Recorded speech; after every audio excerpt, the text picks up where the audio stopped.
She fired him before he could explain. The janitor stood there, still holding the manila folder, his gloves dusted with graphite, his badge hanging crooked. Evelyn Morrow, CEO of Quantison Labs, felt nothing but fury. That folder contained confidential data for a billion-dollar AI prototype, and he had touched it. Cameras, HR, witnesses, everything pointed to him. Within 20 minutes, his access card was deactivated, his presence erased from the building's digital nervous system. He was a ghost before he even reached the parking lot. But as the office lights dimmed that evening, casting long shadows from the ergonomic chairs and silent monitors, Evelyn couldn't shake an itch of unease. It was the name neatly printed on the prototype file's label, E. Hartman, the same initial as the janitor she had just dismissed. A coincidence, she told herself, a meaningless overlap in a city of millions. Until her phone buzzed with an automated alert, a patent notification from the Federal Registry. Filed months ago, it listed 2 inventors for the technology that would define her career. Inventor, Elliot Hartman. Co-inventor, Evelyn Morrow. She stared at the screen, the cursor blinking patiently on the legal notice, a single point of light in the darkened office that threatened to rewrite everything she thought she knew about loyalty, ownership, and who truly built Quantisign's crown jewel. The silence of the 40th floor was a curated thing, a manufactured tranquility designed to insulate the minds shaping the future from the noise of the present. Evelyn Morrow, at 34, was the chief architect of this quiet empire. Quantison Labs was her vision, a monument of glass and polished chrome where algorithms were born. That evening, however, the silence felt different. It felt violated. She stood before the panoramic window of her office, the city lights of San Francisco sprawling below like a fallen constellation. But her focus was fixed on the reflection in the glass, the security monitor on her desk, replaying the same 4 seconds of footage. A man in a gray janitorial uniform, his back to the camera, his gloved hand resting, for just a moment, on a single manila folder atop a secure workstation. The folder was labeled in stark black letters. Project Lumen. Her fury was a cold, clean instrument. Lumen was everything. It was a neural network so advanced it bordered on sentient, the culmination of 5 years of relentless work and nearly $1 billion in investment. Its code was the most guarded secret in the tech industry, and this man, a janitor, had placed his hands on its physical summary. The breach was absolute, the motive irrelevant. She had built Quantisin on a foundation of airtight security and unwavering trust in protocol. A single crack could bring the entire structure down. She swiped a hand across her tablet, summoning the head of security, Marcus Thorne, and 2 of his junior officers. Her instructions were brief, precise, and left no room for interpretation. They were to find the janitor, retrieve him, and bring him to her. Immediately, they found him on the 38th floor, methodically emptying a wastebasket. His name was Elliot Hartman, a man in his late 50s with a quiet demeanor that made him nearly invisible against the backdrop of the bustling labs. He offered no resistance as the guards flanked him, his expression unreadable. When they brought him back to her office, he stood before her desk, the guards positioned by the door like stone sentinels. He was holding the folder.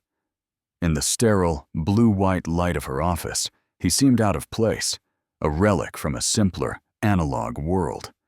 His gloves were faintly smudged with graphite, his identification badge hanging crookedly from his belt.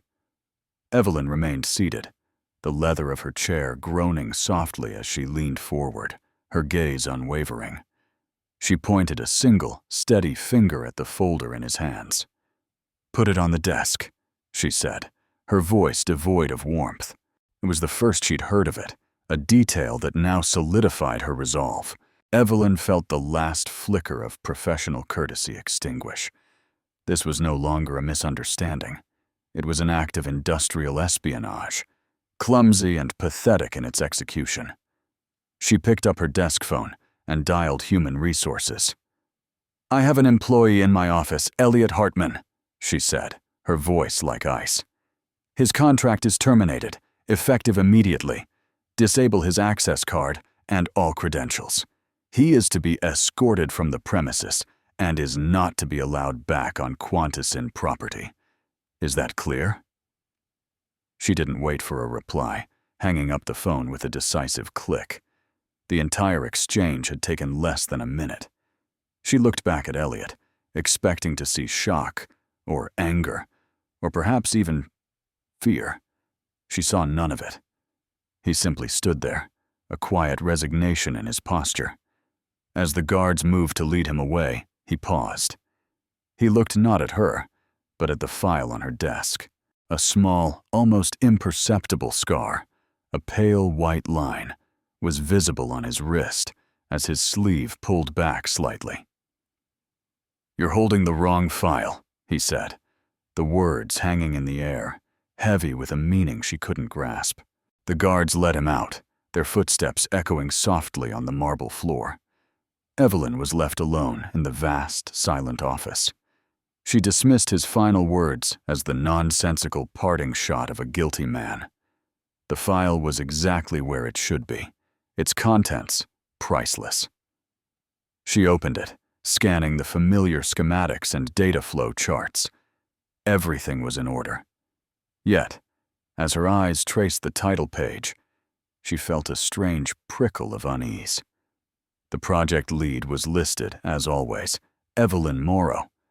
But beneath her name, in the space for the lead architect of the core algorithm, were the initials she had seen on the security footage label and had dismissed as a coincidence. E. Hartman. It had to be an old version, a typo from a junior assistant that had somehow slipped through. She would have it corrected in the morning.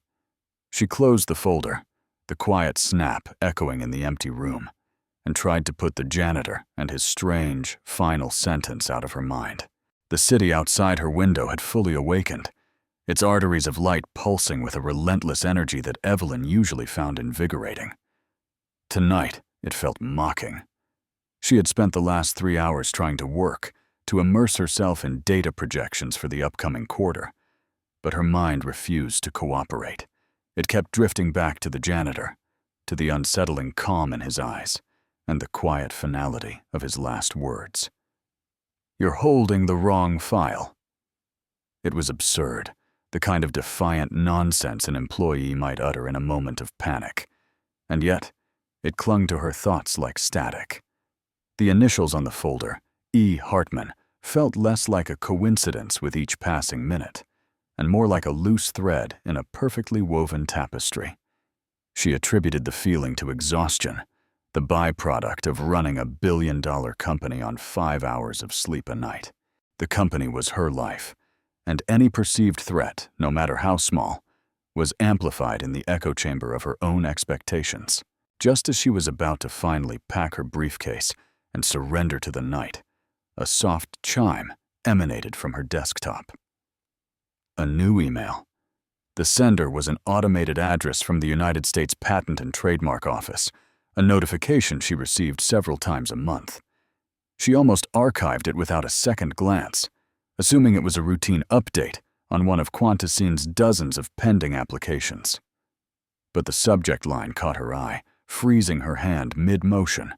It read, "Notice of publication. Application number 18-345,678. Lumen Neural Core." Her breath hitched. This was it, the master patent for her life's work. She opened the message, a surge of pride momentarily eclipsing her fatigue. Her eyes scanned the legal jargon until they landed on the section she was looking for: inventors. The first name was hers, as expected, Evelyn Morrow. The second name knocked the air from her lungs: Elliot Hartman, For a long moment, she simply stared, convinced her tired mind was playing tricks on her. She read it again, and then a third time. The name remained, stark and undeniable against the white digital background. A wave of cold fury washed over her, so intense it made her hands tremble. This was impossible. It had to be a clerical error, a catastrophic mistake, or worse, a malicious attack. How could the name of a janitor, a man she had fired hours ago for suspected theft, be attached to the most valuable piece of intellectual property in the modern world? Her first instinct was that it was a sophisticated phishing scam designed to make her click a compromised link. But the email address was legitimate, the formatting identical to every other notice she had ever received. Her mind raced, sifting through possibilities, each one more alarming than the last. Had he hacked the federal system? Was this part of a larger scheme to discredit her before the IPO? Impatience gnawed at her. Waiting for her legal team to respond in the morning was not an option. She opened a new browser tab and navigated to the Public Patent Registry website, its interface clunky and outdated. Her fingers flew across the keyboard, typing in the application number from the email. She hit enter, her heart pounding against her ribs. The screen refreshed, and the record appeared. It was all there. The filing date, 10 months ago. The abstract, detailing the core principles of Lumen's adaptive learning algorithm. And the list of inventors, officially and irrevocably recorded in the government database. Elliot Hartman, Evelyn Morrow. A chill snaked down her spine as she processed the filing date. 10 months ago. She had hired him as a janitor just over 6 months ago. This wasn't a recent development. This legal document predated his employment, predated the finalization of the prototype. He wasn't just a janitor who had gotten lucky. This was something else entirely.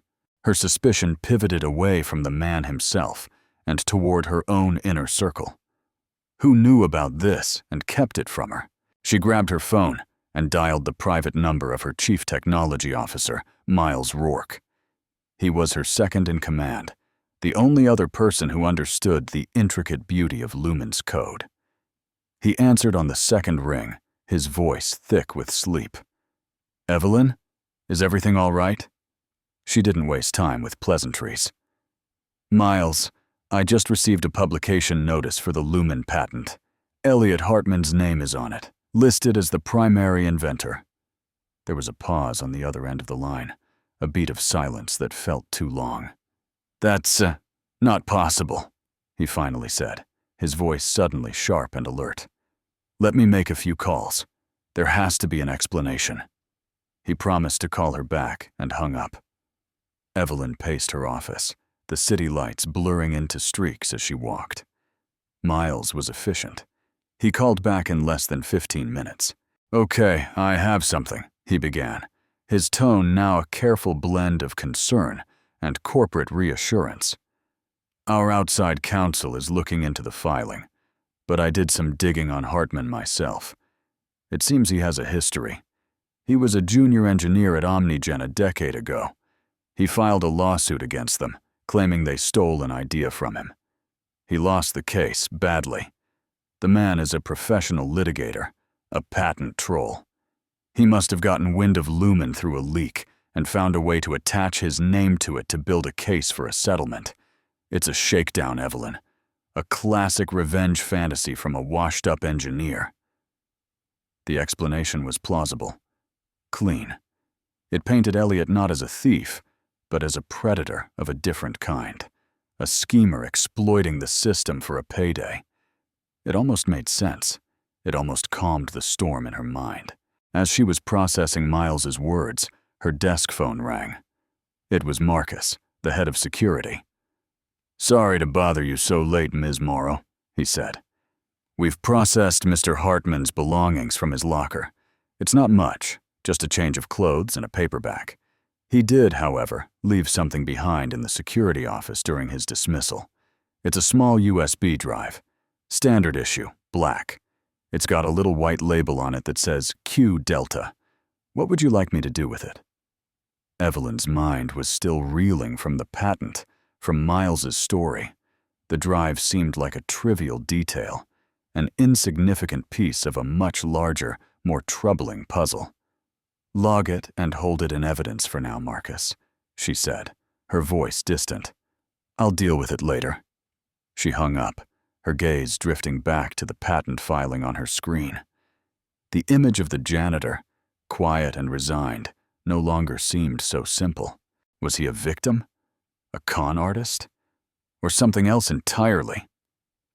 The one thing she knew for certain was that the clean narrative of her day had been shattered, replaced by a maze of questions where every path forward seemed to lead deeper into the dark. Sleep was a luxury Evelyn could no longer afford. Miles's explanation about Elliot Hartman being a disgruntled patent troll should have been a neat, tidy box for her anxieties. It should have allowed her to categorize him, dismiss him, and focus her energy on the legal battle to have his name struck from the patent. Yet the explanation felt too clean, too convenient. It didn't align with the man she had seen standing in her office, the quiet resignation, the strange clarity in his eyes. It didn't explain the scar on his wrist or the almost paternal way he had handled the folder. Most of all, it didn't explain the initials. E. Hartman, embedded deep within the project's earliest documentation. Her gut, the same instinct that had guided her through a dozen hostile acquisitions and market downturns, told her a vital piece of the story was missing. The truth, she knew, was not in legal filings or second-hand stories. It was in the code. In the silent pre-dawn hours, long after the last of the night shift engineers had gone home, Evelyn made her way to the server room. The air was cold, humming with the sound of hundreds of fans cooling the machines that housed Quantasine's soul. This was her sanctuary, a place where logic and order reigned supreme. Using her master credentials, she bypassed 3 layers of security, the soft clicks of the electronic locks echoing in the cavernous space. She sat at the main console, the glow of the monitor illuminating her face in the darkness. Project Lumen was more than a product to her. It was a living entity, an intricate digital tapestry of her own design. She knew every line of its code, every pathway of its logic. Or so she thought.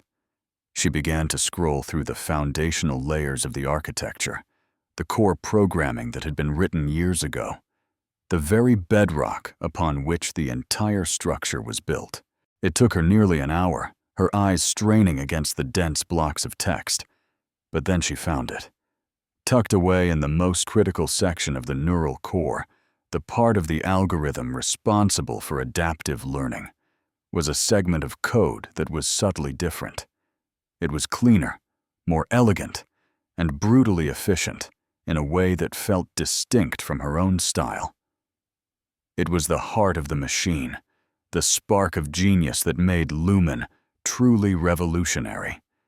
And at the end of the final line, almost like an artist's signature, was a simple comment tag, EHS07. Her breath caught in her throat. E. Hartman.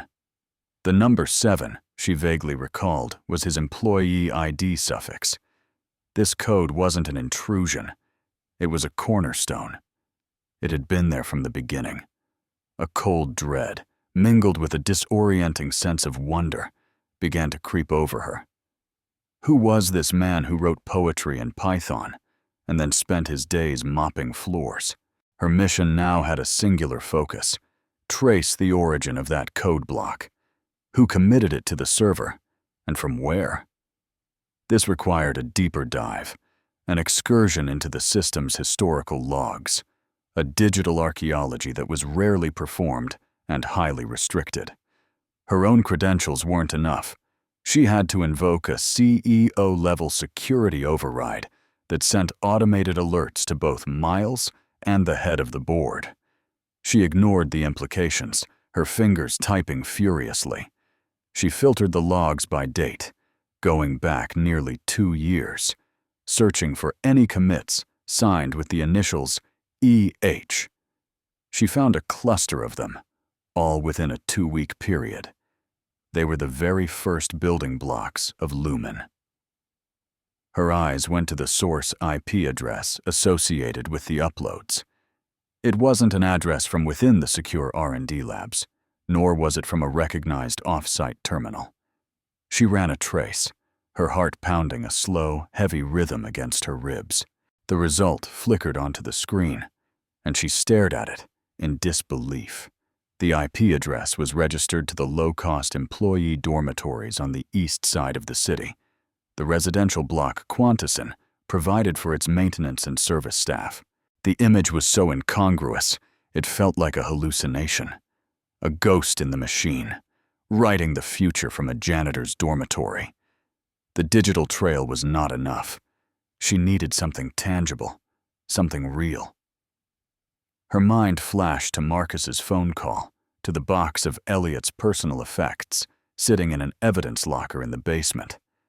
She left the server room, the hum of the machines fading behind her as she rode the elevator down to the sublevels. The security office was stark and utilitarian. Marcus, surprised to see her at this hour, retrieved the box without question. It was a simple cardboard container holding the meager possessions of a man's life. A worn pair of boots, a faded copy of a poetry anthology, and a thick, spiral-bound notebook. It was the notebook she reached for. She opened it, and the world fell away. The pages were filled not with words, but with a dense latticework of hand-drawn schematics, complex mathematical proofs, and architectural diagrams. They were rendered with the precision of an artist and the clarity of a genius. It was all there, the entire conceptual framework for the Lumen neural core, sketched out in pencil and blue ink. Some pages were smudged with what looked like coffee stains, others filled with calculations so advanced they made her own doctoral thesis look like simple arithmetic. This wasn't the work of a patent troll. This was the work of a creator, a founder. This was the mind that had built her empire. As she stood there, the notebook open in her hands, her phone buzzed. It was an email from Miles, forwarded with a single line. "Evelyn, this confirms everything. He was trying to sell us out." She opened the attachment. It was a chain of forwarded emails, supposedly acquired from a confidential informant. The messages appeared to show a user with the handle E.H. Hart, communicating on a dark web forum, offering to sell proprietary neural code from a major tech firm to the highest bidder. The language was crude, mercenary, and utterly convincing. It was a perfectly constructed piece of evidence, designed to paint Elliot Hartman as a common thief. But it was too perfect. It felt staged, a theatrical performance designed to distract from the truth she was now holding in her hands. Shoving the notebook into her briefcase, her hand brushed against something else in the box. It was a small, cheap digital voice recorder, the kind a student might use for lectures. Almost as an afterthought, she picked it up and slipped it into her coat pocket. The contrast was dizzying. The brilliant, silent architect of the notebook and the greedy, desperate trader of the emails. She knew, with a certainty that chilled her to the bone, that one of these stories was a lie, and she was beginning to suspect she was on the wrong side of it. The morning sun cast long, geometric shadows across Evelyn's office, but she hadn't noticed its rising. The hand-drawn schematics from Elliot's notebook were spread across her desk, a silent testament to a truth she was only beginning to comprehend. The forwarded emails from Miles sat unopened on her screen, a digital fabrication that felt insultingly clumsy now. There was no longer a question of if there was a conspiracy, but rather how deep it went and who was involved. Her first and most logical target was the man who had so readily supplied the cover story, her CTO, Miles Rourke. She found him in the R&D wing, overseeing a diagnostic on the Lumen prototype. He was a man who thrived in the controlled chaos of innovation, his sleeves rolled up, his expression one of intense focus. He looked up as she approached, a practiced smile forming on his face. "Evelyn," he said, his voice resonating with authority. "Good news. The core is running 17% more efficiently than last week. We're golden for the launch." Evelyn didn't return the smile. She held up her tablet, the screen displaying a high-resolution photo of a page from Elliot's notebook, a complex algorithm that formed the very soul of their machine. "I have a question about our core architecture, Miles," she began, her voice low and steady, cutting through the low hum of the lab. "This section here, the foundational code. Who wrote it?" Miles glanced at the screen, his smile faltering for a fraction of a second. He recovered quickly, letting out a short, dismissive laugh. "That's ancient history. Some of it was legacy code from the initial acquisition. Some of it was you, some of it was me. It's a team effort. You know that. Why are you digging up old ghosts?" His eyes darted away from hers, a tell she had never noticed before. She pressed on, her gaze like a physical weight. "The original commit logs were signed EH07. I traced the IP address. It came from the maintenance staff dormitories. It came from Elliot Hartman." The color drained from Miles's face. The casual confidence evaporated, replaced by a rigid, defensive posture. He steered her by the elbow toward a small, soundproofed conference room, away from the prying ears of the junior engineers. He closed the door, the click of the lock sealing them in. "You need to be very careful, Evelyn," he said, his voice dropping to a near whisper, laced with something that sounded like a threat. "You're chasing a ghost that could burn this whole company to the ground. Hartman is a nobody, a con artist who got lucky. We dealt with him. It's over." The use of the word "we" was not lost on her. "Who is we, Miles?" she asked, her voice dangerously calm. He ran a hand through his hair, pacing the small room. "Look," he said, stopping to face her. "The IPO is in 3 months. We are on the verge of becoming one of the most powerful companies on the planet. Do you really want to jeopardize all of that, everything we've built, over some janitor's fantasy? Let it go.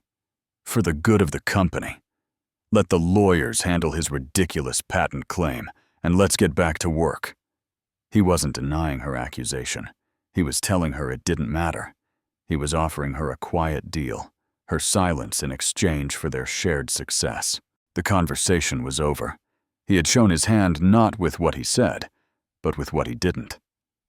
Evelyn walked out of the lab and back to the quiet solitude of her office, the moral calculus of the situation shifting with every step. She had been operating on the assumption that she was the rightful owner of an idea, defending her territory from an intruder. Now, she was faced with the sickening possibility that she is the intruder herself, a queen ruling a stolen kingdom. She had to know who Elliot Hartman was before he became the janitor, before he became the ghost in her machine. His official employee file was a dead end, a thin collection of papers listing a post office box as his address and no emergency contacts. It was a file designed for someone who didn't want to be found. But there was one other place to look: the original incorporation documents stored in the off-site digital archives. It took another security override, but she found the initial charter from 5 years ago. There they were, the names of the original co-founders. Her own name was there, of course. Next to it was Miles Rourke, and listed as the third founding partner with an equal share of the initial equity was a name that made her world tilt on its axis: Elliot Hartman. A series of transactions documented his official departure just 6 months later, his shares absorbed by her and Miles for a nominal sum. The reason cited as a voluntary resignation due to creative differences. He hadn't just been erased from the patent, he had been erased from the company's entire history. There was one last piece of information in the file, his address at the time of his resignation. It was a rundown apartment building in the Mission District, a world away from the gleaming towers of the financial district. She knew she had to go there. The building was a relic of a bygone era, its brick facade faded, the air in the lobby thick with the smell of dust and old cooking. She found the manager, an elderly man named George, with kind, tired eyes, in a small office cluttered with years of paperwork. She showed him a picture of Elliot from his employee file. "Do you remember this man?" she asked. George peered at the photo over the top of his reading glasses, a slow smile of recognition spreading across his face. "Elliot? Of course I remember Elliot. He lived up in 4B for a couple of years. Quiet fella, brilliant mind, always tinkering with electronics. Used to talk my ear off about building a machine that could think, that could learn." He chuckled softly. Said his whole philosophy was justice through transparency. Believed technology should bring truth to light, not hide it. Evelyn's heart ached. The phrase was a direct echo from a video she had once seen, a grainy recording from an old tech symposium where a young, passionate engineer spoke of the ethics of artificial intelligence. She hadn't recognized him then, but she realized now it had been Elliot. George continued, his voice taking on a sadder tone. He started a company with a couple of partners, poured his whole life into it. Then one day, he came back here, looking like he'd seen a ghost. Said his partners had pushed him out, used some legal trick in the contract to take everything. He lost it all. The patents, the company, everything. He stayed here for a few more months, working odd jobs. Then he just left. Never saw him again. Evelyn stood there, the building manager's words confirming the devastating truth. The man she had fired, the man she had dismissed as a thief, was not just the architect of her success. He was the co-founder she never knew she had, and she had been the one holding the pen when his legacy was signed away. There was no more room for doubt, only for action. The knowledge that Elliot Hartman was a co-founder had rewired Evelyn's entire understanding of Quantison. She was no longer a CEO defending her company. She was a detective uncovering its original sin. The path forward was treacherous and uncertain, but it began in the one place where truth, however buried, was required to exist: the archives of the law firm that had handled their incorporation. She spent the morning in a climate-controlled room that smelled of old paper and binding glue, a place far removed from the sleek, digital world she inhabited. She had requested the original investor agreement, the pre-incorporation contract that preceded the official company charter. It was a document she had never seen, a detail Miles had assured her was a mere formality handled by the attorneys. They brought her a heavy, leather-bound folder. The pages within were thick, creamy, and covered in dense legalese. She read it once, then twice, her blood turning to ice. The language was predatory, precise, and utterly brilliant in its cruelty. A single clause, buried deep in the 7th section, was the key. It stipulated that in the event of a co-founder's departure within the first year, for any reason, all intellectual property developed by that founder would be automatically and irrevocably assigned to the remaining partners. It was a poison pill, a legal guillotine. But the next part was what shattered her.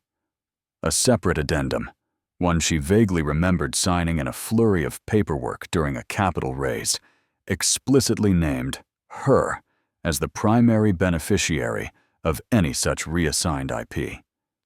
Miles had presented it as a standard key person clause to reassure investors. In reality, he had used her name, her ambition, as the legal instrument to dispossess Elliot. She saw it all with horrifying clarity. She hadn't stolen Elliot's company. Miles had stolen it for her, making her both the beneficiary and the weapon. She was not the queen of this empire. She was its figurehead, its shield, its perfectly manipulated victim. The rage came first, a white-hot flash that made her want to tear the contract in half. But it was followed by something far heavier, a profound and suffocating shame.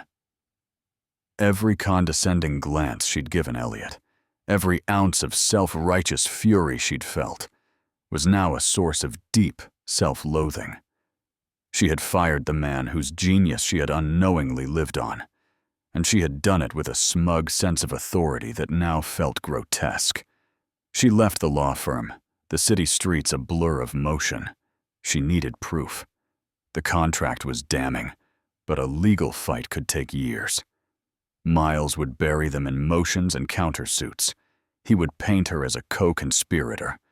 Her mind raced, cataloging every piece of the puzzle: the notebook, the code, the patent. And then, a jolt, a memory from the night before. The USB drive. Delta High. The item Elliot had left behind in the security office. She drove back to Quantasine, her knuckles white on the steering wheel. Her movements were sharp, efficient. There was no time to waste. She found Marcus in the security hub, the ever-watchful screens casting a blue glow on his face. "The drive you found in Hartman's effects," she said, her voice leaving no room for questions. "I need it. Now." He retrieved it from a small, sealed evidence bag and handed it to her. It was a simple black flash drive, no bigger than her thumb, with a small, handwritten label. Q Delta. She went not to her office, but to a small, isolated workstation in the server archives, a place with no network connection and no oversight. She plugged it in. The drive contained a single file, an audio file. Its name was a date from nearly 5 years ago. She put on a pair of headphones and pressed play. The audio was clear, recorded in a small room. She recognized the voices instantly. A younger-sounding Miles, 2 of their earliest venture capital investors, and Elliot. His voice was full of a passion and energy she had never heard. He was arguing, pleading. "It's not about the money," Elliot was saying. "It's about the principle. The core algorithm must remain open source. It's too powerful to belong to a single corporation. It has to be a tool for everyone." Miles's reply was smooth, patronizing. "Elliot, you're an idealist, not a businessman. The board agrees with me. We have to protect our assets." Then one of the investors spoke, his voice cold and clinical. "The contract is clear, Elliot. We control the company now, and we see a more pragmatic path forward. Evelyn Morrow is the perfect face for this. She's driven, she's brilliant, and she's hungry. She won't question the fine print as long as we give her the throne." The recording continued, a brutal 20-minute vivisection of a man's dream. It was the sound of her entire career being exposed as a lie. It was the smoking gun. Now she had to find him. Her last lead was the apartment manager, George. She drove back to the Mission District, her heart pounding with a mixture of dread and resolve. George was surprised to see her again. She didn't lie. She told him a part of the truth. "I think a great injustice was done to him," she said, "and I want to try and make it right." The old man studied her face for a long moment, then seemed to reach a decision. "He never told me where he was going," George said slowly. "But he spent his last few weeks volunteering at the St. Jude's shelter, downtown. Said he found more honesty in a soup kitchen than in a boardroom." It was all she needed. She found the shelter in a neighborhood the city had tried to forget. The smell of disinfectant and boiled vegetables hung in the air.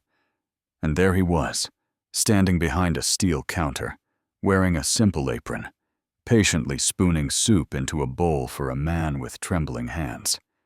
He looked up as she approached, his eyes registering her presence without surprise, only a deep, weary sadness.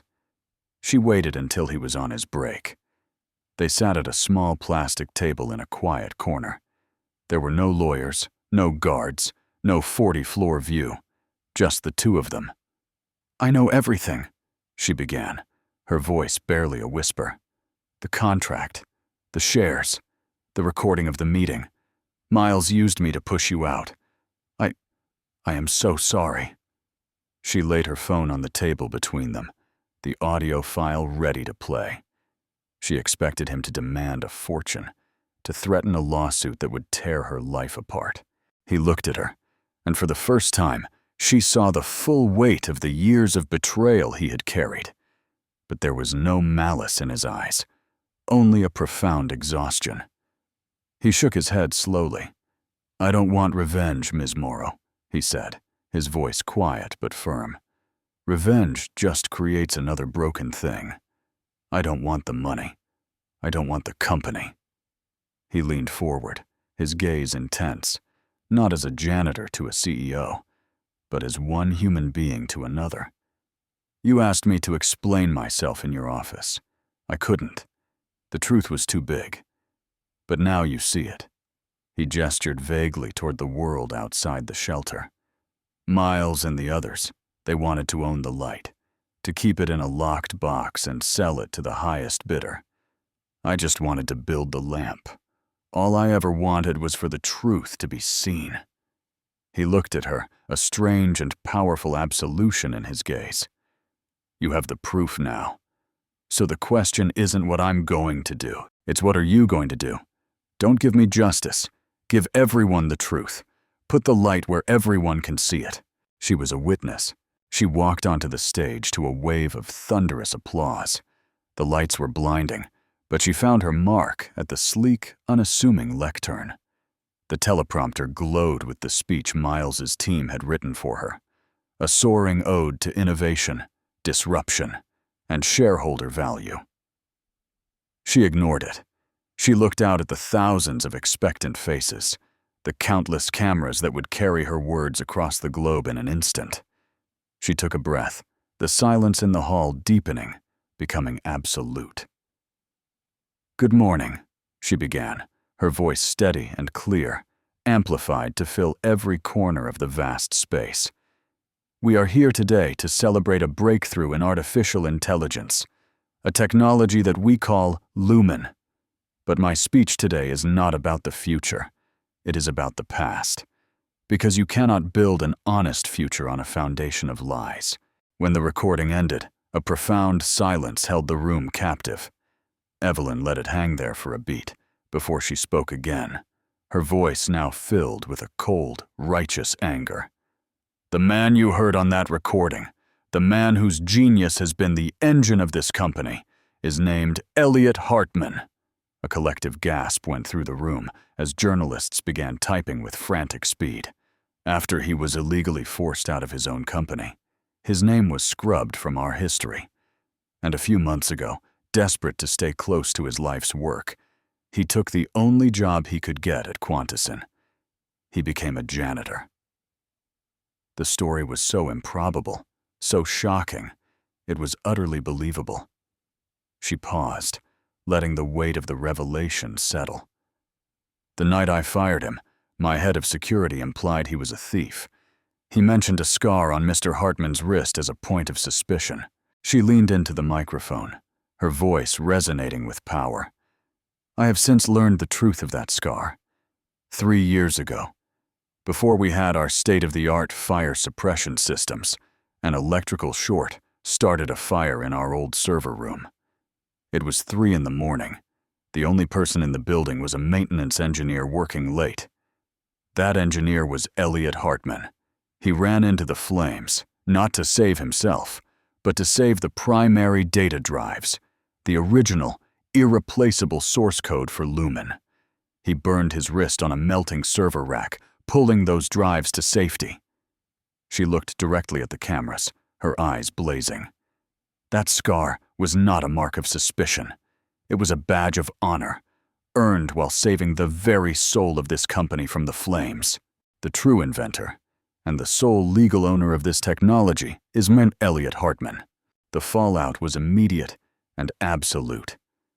In the days that followed the disastrous press conference, the world of technology talked of nothing else. The story of the Janitor founder was a modern-day fable, a cautionary tale of corporate greed, and a testament to the quiet endurance of truth. For Evelyn, the path was clear and unwavering. Her first act was to formally tender her resignation to the board of directors.